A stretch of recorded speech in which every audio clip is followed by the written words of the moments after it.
My name is Jonathan Oxhorn, and I'm teaching a course this spring on sustainable architecture, the science and politics of green building. The very idea that a building can be green is problematic. For one thing, the term is so imprecise that its use in any particular instance cannot be validated. The critic Pat Murphy has said, "Green has become a word that can be applied to almost anything. Its widespread use makes it very difficult to come up with measurements that are vital to determining the energy inputs and the waste products of buildings." In other words, green is prima facie a meaningless description of a building because there are no metrics attached to the term that would establish some sort of testable or falsifiable criteria. But there is a larger problem with the idea of a green or sustainable building. Sustainability only makes sense in relation to an entire society, or really in relation to humanity as a whole.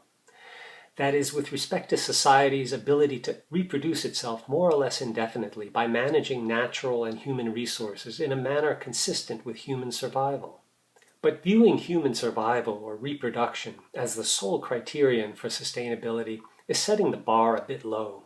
Such a standard is consistent with a global history of destructive wars, widespread human despondency, along with low life expectancy and grinding poverty for the majority of the species.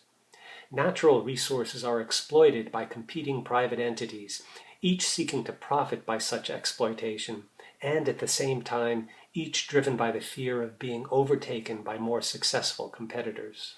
This competition puts pressure on individuals, corporations, local jurisdictions, states, and nations to balance issues of environmental and human well-being against their own self-interest, that is, in terms of economic and military power.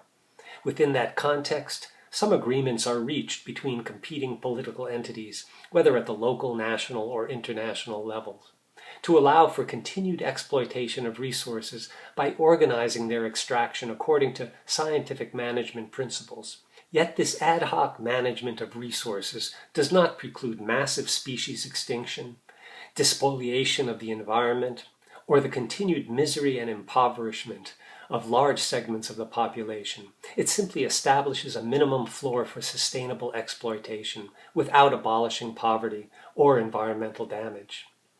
In this course, we will read about and discuss the politics and ideologies underlying the design of so-called green building, and examine the most widely used green building rating system, known as LEED, standing for Leadership in Energy and Environmental Design. For each of the major topics covered by the LEED system, location and transportation, sustainable sites, water efficiency, energy and atmosphere, materials and resources, indoor environmental quality, we will study both the design strategies promoted by LEED, but also the historic, economic, and political contexts in which these strategies emerged. The course is organized as a seminar with weekly readings and class discussion. Students will also write 3 short papers over the course of the semester in response to the weekly readings, do an in-class group presentation critiquing a green building, and write a final paper about the political trajectory of a green issue. The course is open to students from all departments and has no prerequisites. However, there is limited space, so be sure to pre-enroll if you're interested in the course. Find the course website for more details about weekly topics, assignments, and readings.